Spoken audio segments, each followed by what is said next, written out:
নবীজি আদর্শ দেখালেন স্বামী স্ত্রীর সঙ্গে সম্পর্কটা কেমন হবে। হযরতে খাদিজা রাদিয়াল্লাহু তাআলা আনহা আর নবীজির ভিতরে কেমন মহব্বত ছিল, কেমন আকর্ষণ ছিল। তিনি যখন হযরত খাদিজাকে বললেন, খাদিজা, আল্লাহ আমাকে নবী বানিয়েছেন, আমার উপর ঈমান আনো, এক আল্লাহর উপরে ঈমান আনো। হযরতে খাদিজা এক মুহূর্ত, একটি চোখের পলকও তিনি দেরি করেন নাই। যখনই নবীজি তাকে ঈমান আনতে বলেছেন, হযরত খাদিজা পড়েছেন লা ইলাহা ইল্লাল্লাহু মুহাম্মাদুর রাসূলুল্লাহ। নবী করিম সাল্লাল্লাহু আলাইহি ওয়াসাল্লাম বলেছেন, আকাশের নিচে জমিনের উপরে খাদিজার মতো উত্তম মহিলা পৃথিবীতে আর নাই। কি সম্মান আল্লাহ পাক তাকে দিয়েছেন। আল্লাহ পাক নিজে হযরতে খাদিজাকে সালাম জানিয়েছেন। সুবহানাল্লাহ বলবেন। হেরা পাহাড়ে হযরতে জিবরাইল আলাইহিস সালাম নবীজির সঙ্গে কথা বলছেন, ওহী নিয়ে এসেছেন।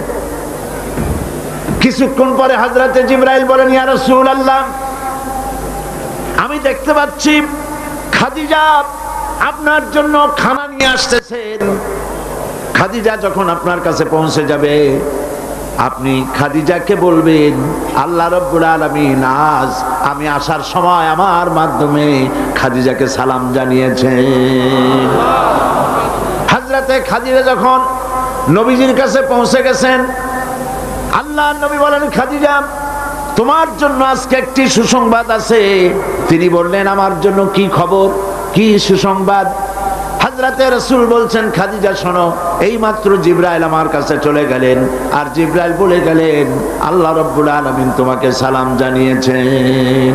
হযরত খাদিজা ডুকরে কেঁদে উঠলেন। তিনি বললেন, ইয়া রাসূলুল্লাহ, আমার মানব জন্ম সার্থক হয়ে গেছে, আল্লাহ আমারে সালাম জানাইছেন, এর চাইতে সৌভাগ্য আমার জীবনে আর কিছুই নাই। তবে নবীজি, আল্লাহর সালামের জবাব কেমনে দিতে হয় আমি জানি না, আপনি দয়া করে আমার পক্ষ থেকে আল্লাহর সালাম যেমনে দিলে আল্লাহ খুশি হয় তেমনি আপনি দিয়া দিবেন। কি মহব্বত স্বামী আর স্ত্রীর ভিতরে ছিল হযরতে খাদিজা, হযরতে রাসূল করিম সাল্লাল্লাহু আলাইহি ওয়াসাল্লাম। নবী করিম সাল্লাল্লাহু আলাইহি ওয়াসাল্লামের ঘরে হযরত খাদিজা যতদিন ছিলেন আরেকটি বিবাহ তিনি করেননি। হযরত আয়েশা বলছেন, নবীজি আমার কাছে ঘুমানো ছিলেন, গভীর রাত্রে আমার ঘুম ভেঙে গেল। আমি চিন্তা করলাম নবীজি কোথায় গেলেন, মনে করলাম অন্য কোনো স্ত্রীর ঘরে গেছে নাকি। আমি খুঁজতে লাগলাম, কোনো ঘরে পাওয়া গেল না। খুঁজতে খুঁজতে অবশেষে আমি নবীজিকে পেলাম রিয়াদুল জান্নাতের ভেতরে, মসজিদে নববীর জান্নাতের টুকরার ভেতরে বসে নবীজি মোনাজাত করতেছেন। আমিও পিছনে আল্লাহর দরবারে হাত তুললাম। নবীজি বলতেছিলেন, রব্বুল আলামিন কঠিন ওই হাসরের ময়দানে মা তার সন্তান ভুলে যাবে, তার সন্তান যাবে, স্বামী তার স্ত্রীকে হারায় ফেলবে, স্ত্রী তার স্বামীকে চিনবে না।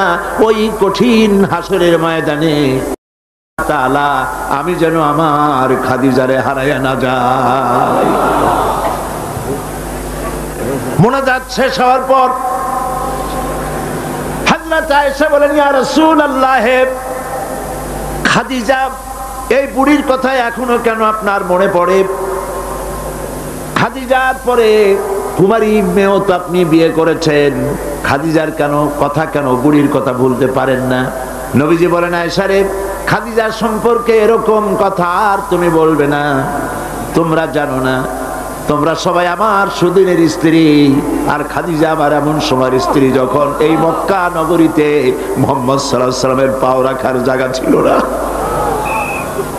হযরত আয়েশা বললেন, ইয়া রাসূলুল্লাহ, আমি ক্ষমা চাই, আমাকে মাফ করে দিন। আমি খাদিজার সম্পর্কে এমন কথা আর উচ্চারণ করব না, তবে খাদিজার সম্পর্কে আমারে কিছু কথা শোনান। হযরতে নবীজি বলেন, আয়েশা রে শোনো, আমার সঙ্গে বিবাহের পর খাদিজার ধন সম্পত্তি যা ছিল আল্লাহর রাস্তায় সব উজাড় করে দিয়েছে। কতদিন না খেয়ে থেকেছে, একদিনের জন্য বলে নাই আপনার সাথে বিয়ে হয়েছে বলে আজ আমি না খাইয়া আসি।